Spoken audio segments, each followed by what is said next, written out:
a leer Mantían como texto completo. Mentían.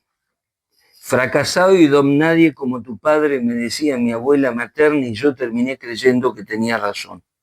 Esas palabras fueron lo primero que pensé cuando me desperté aturdido por los ruidos de una mañana tibia de mayo dentro de un colectivo que ya se estaba quedando vacío. Volví a Resistencia después de 10 años y hacía unos días había vuelto a lo que quedaba de este país que seguro seguía siendo el de mi viejo, pero que ya no lo sentía como mío. Mamá y mis hermanos hacía ya tiempo que vivían en Buenos Aires y yo hacía 10 años que deambulaba por España. Volvía una vez más porque nadie se quería hacer cargo de las cosas de mi padre, como seguía diciendo mi madre, tu padre, sus cosas, y repetían mis hermanos. Volvía porque el viejo se había escapado del geriátrico, donde había sido depositado como hacía 2 años, con un cuadro de demencia senil que siempre sospeché que no era tal, o no al menos como lo pintaban, ido del todo, así decía mi hermano Paulo, que había quedado mi viejo. Volvía porque el único lazo que me vinculaba con el lugar donde nací era él, aunque sea por lástima, como pensaba mi madre, seguí siendo el único al que parece importarle un poco, porque a pesar de estar más lejos seguís pendiente de sus boludeces y parece que solo él te importa de tu familia. O por eso, y tal vez también por un rancio rencor como estaba empezando a creer, un rencor bien argento, bien chaqueño. El hombre no estaba loco como los demás, sabía cosas y daba gusto escucharlo. Ahora sí que no tengo con quién hablar. Usted dice que su hijo debe ser el que le escribía cartas. Se le parece, ¿sabe? Cuando las recibía se iba al jardín y se pasaba horas leyendo con la carta en la mano y mirando lejos. Yo también estoy loco, pero aquí eso no importa, ¿sabe? Ese viejo flor de turro y más tarado que cualquiera de nosotros. Para saber quién está chiflado acá, pero bien chiflado, basta que le digan que no está loco y ya está. Ahí tiene usted su confesión. Su padre era un hombre tranquilo, manso, no molestaba nunca, no nos daba trabajo. Leía novelas y le leía de vez en cuando a un par de ancianas que solían jugar a las cartas con él.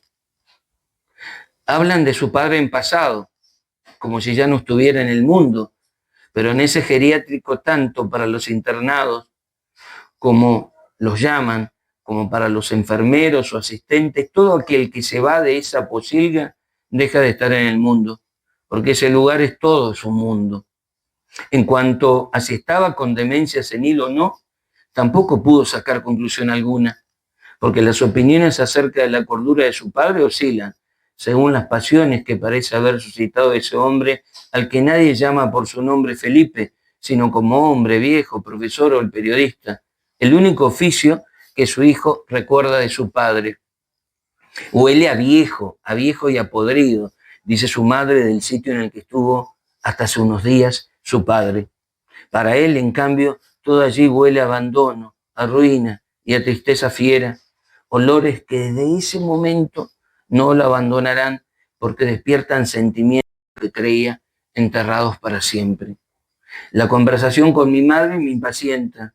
Trato de explicarle lo poco que sé sobre el paradero de mi viejo luego de mi visita al geriátrico. No me deja hablar, me interrumpe a cada rato y hasta que le digo que creo saber dónde está, porque cuando ya me estaba yendo de ese viejo caserón ruinoso, en la hora del atardecer, la enfermera más vieja que allí había me llamó haciendo señas con las manos, con la derecha para que no me vaya, sin hablar antes con ella, con la izquierda para que no hablara o levantara la voz, o al menos eso creía entender, y no me equivoqué, porque se pegó a mi lado y ahuecando sus 2 manos me dijo al oído, su papá se fue al impenetrable, al Bermejito parece, porque alguien cercano a él está por morir. Inútil fue tratar de explicar a mi madre quién era esa persona, ni cómo sabía el viejo que eso iba a suceder, porque inútil fue para mí que la vieja enfermera me lo dijera, porque lo último que escuché de ella fue que su papá sabe presentir esas cosas. Y nada más. No alcancé a decirle a mi madre que parecía que mi viejo robó un auto para viajar hasta Bermejito, porque madre gritaba que seguro que es ese indio piojoso que le cagó la vida al pelotudo de tu padre. Me dijo su nombre y cortó. Egidio, Egidio. Ese nombre quedó rebotando por un tiempo ralentizado, flotando a ciegas, como en cámara lenta, en la pantalla brumosa de la mente de ese hijo que se sabía más prófugo que pródigo. Googleó y encontró enseguida un rostro y alguna información. Con esos datos supo, por un lado, que Egidio había sido un importante líder indígena y que su momento de mayor notoriedad fue cuando encabezó junto a una docena de hombres y mujeres con del impenetrable el acampe de más de un mes en plena plaza central de Resistencia, en el invierno del 2006. Por otro lado, creyó saber que ahí lo habría conocido a su papá, hasta ese momento periodista gráfico. Entonces un ramalazo de recuerdo iluminó su memoria, porque para su familia ese había sido el hecho fatídico que alejó a Felipe del periodismo con el que había soñado, con el que se habría conformado su madre, y lo acercó al mundo de los indios del que no volvería sano, porque a partir de ese falso mal paso, como sostenía su madre, la vida de ese hombre se torcería, lo echarían o abandonaría el periodismo gráfico, eso nunca estuvo claro, y emprendería una carrera locada hacia ese impenetrable de mierda del que no podía esperarse nada bueno, menos si te metías con el tema de la tierra en disputa entre criollos e indios y la cuestión del desmonte del noroeste chaqueño. Las voces de madre y hermanos cotorrean enloquecidas en la mente afiebrada del hijo que volvió para buscar a un padre que ahora empieza a reconocer que no sabe en el fondo quién fue. Siente culpa por pensarlo él también en pasado. Se siente desertor. ¿Y qué querés que hiciera, Juan? A tu viejo nunca pude negarle nada. Fue el único tipo que me bancó en la mala y desde que se fuiste a España se quedó muy solo y bien metido para adentro. La denuncia del robo del auto la hizo él mismo en forma anónima. Yo ni siquiera sabía que se le iba a ocurrir algo así. Pero ves, hasta en eso pensó en no joderme, o no joderme tanto. Además, ese auto está tan jodido como nosotros. No sé hasta dónde podrá hacerlo andar. Del geriátrico se fue a pie. Eso dicen los dos internos que lo vieron alejarse hace unas cuantas noches. Larga la sombra de ese hombre, dijeron también, larga y torcida. Eso parecen pensar también enfermeros y asistentes, porque juran no haber escuchado ruido alguno de motor de auto o moto. Luego llegó la noticia del robo de un Dodge 1500 modelo 1989, cuyo propietario tenía un taller mecánico en el acceso a lo que fuera la Fabril, la primera fábrica aceitera de Resistencia por la avenida 9 de Julio. Cuando Juan supo esto, se acordó del único amigo que tenía su papá, el único que jamás lo había abandonado. Entonces decidió ir a visitarlo. Intentó reprocharle porque siempre sospechó que no había robo, sino favor de amigo. No pudo rebatir nada de lo que Nelson le replicó. Miró las manos callosas y deformes de un hombre que de chico había admirado como periodista radial. Esa misma noche, cuando emprendía en un auto alquilado la búsqueda de su papá, una radio FM de Juan José Castelli informaba que ese auto robado por el loco que había escapado del geriátrico Resistencia había sido abandonado pocos metros antes del ingreso, desde la ruta a la entrada principal de esa ciudad, después de la cual espera el impenetrable. Al llegar a esa localidad, Juan fue a la comisaría. Solo rescató de allí el dato de que una vecina castelense había visto a un hombre, como el que los medios describían, abandonar un auto viejo, hacer dedo y subir enseguida un camión que rumbeaba como yendo para el norte, al noroeste, como para Villa Río Bermejito, se dijo para adentro Juan, y se cuidó muy bien de no decirlo en voz alta. Siempre me gustó manejar de noche y el andar del Fiat Cronos blanco que había alquilado en la agencia me hacía un poco más liviano. Me aliviaba la angustia, como quien dice, la disipaba un poco, a pesar de que el camino hacia el impenetrable se iba pareciendo cada vez más al paisaje de cráteres de una guerra perdida hacía rato. Avanzaba pues en modo zigzagueante, hasta que una lluvia que venía demorándose en amagues se desató como aguacero furioso, barrido por un viento chúcaro. Entonces me detuve al costado de la ruta, el único claro de la inexistente banquina, gracias a los destellos de luz del relámpago que cortó por unos segundos fortuitos la noche defondada. Apagué las luces del auto, puse baliza, recosté mi cabeza en el respaldo de la butaca del asiento, Cerré los ojos y traté de pausar la respiración. Entonces, con los sonidos de la lluvia y el furor de la tormenta, emergió el recuerdo remoto, ahora imborrable, de mi viejo en otra noche lluviosa, muy lejana, cuando todavía se creía joven porque tenía misión y voluntad que gastar. Apareció primero la imagen de papá recostando a Aparicio en el sofá del living de la casa en que nací y me crié, su rostro y su cabeza cubiertos de sangre. Yo tenía 13 años y estaba asomado a la puerta entreabierta del pasillo que llevaba a la cocina comedor y al patio de la casa de la calle Ameguino. Luego las voces de Aparicio y la de papá, el indio, largo y esmirreado, explicaba que la golpiza provenía de los matones de Báez, uno de los deforestadores más grandes del Quebracho que había en el Impenetrable.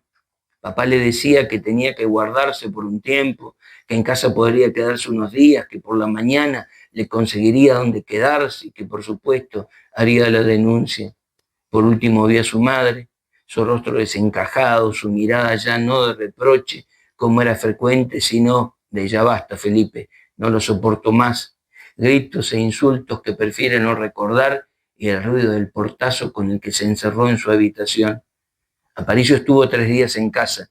Al cuarto papá se lo llevó no sé a dónde y ya no vivió más con nosotros. Tenía 65 años, pero aparentaba 80.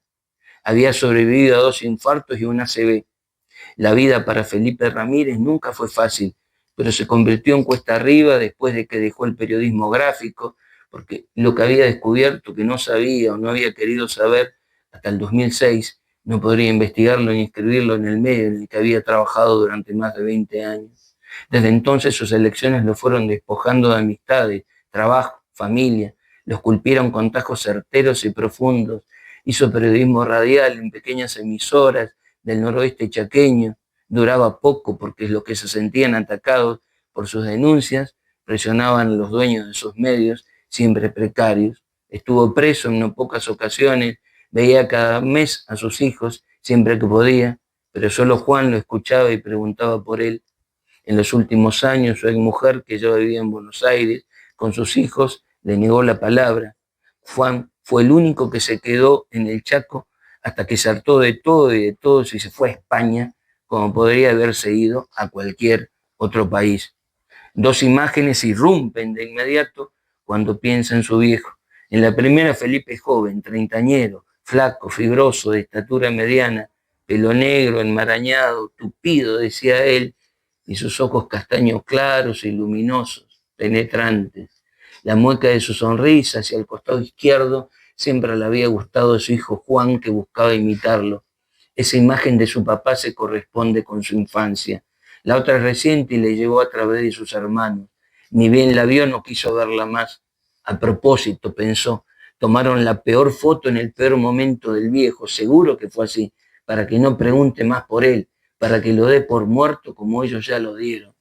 Felipe aparece allí más flaco y demacrado que nunca, empequeñecido y derrotado, con la mirada perdida, como si el verdadero Felipe no estuviera más ahí, en ese pequeño esqueleto que solo conservaba la última apariencia vital antes del viaje final hacia el hoyo primigenio.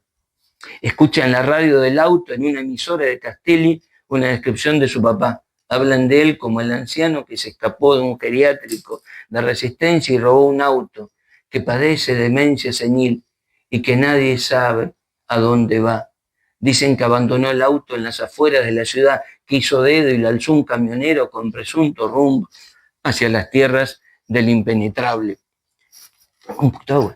Le resulta extraña esa forma de hablar de los locutores que impostan corrección política. Escucha el nombre Felipe Ramírez y una de esas voces que recuerda que ese hombre que huye fue un periodista polémico.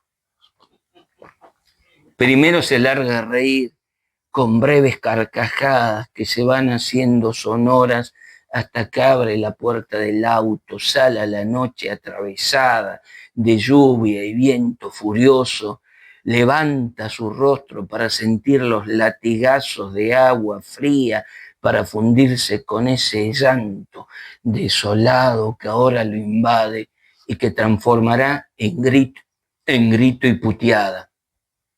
Cuando la lluvia y el viento amainaron un poco y mejoró la visibilidad de la ruta, encendí el auto y manejé tratando de concentrarme solo en conducir y llegar a Villa Río Bermejito, lugar al que solo conocía como un nombre y un punto en el mapa de un Chaco que ahora me confesaba que no conocía, que no había querido ni me importó conocer. Cuando ingresé a su acceso principal, mi GPS fueron las indicaciones que Nelson me había dado para poder ubicar a Egidio. Fui bordeando el río que da nombre a esa localidad, situado sobre su margen derecha, por un camino pequeño y sinuoso poco antes de llegar al balneario municipal. Bajé del auto y seguí a pie hasta llegar al algarrobo blanco más grande, más viejo, detrás del cual, como a 20 metros, aparecía una cabaña que alguna vez habría sido para alquiler de turistas. Miré el río, que en esos instantes estaba calmo, su color bermejo barroso, y el monte impenetrable enfrente, con sus quebrachos y algarrobos. Pensé que un lugar así le gustaría a mi papá. Escuché que alguien me decía, ¿qué quiere? ¿Qué busca? Y que otra voz de mujer le decía, debe ser él, así que pase. La mujer de edad indefinible era la hija de Egidio y el hombre su pareja.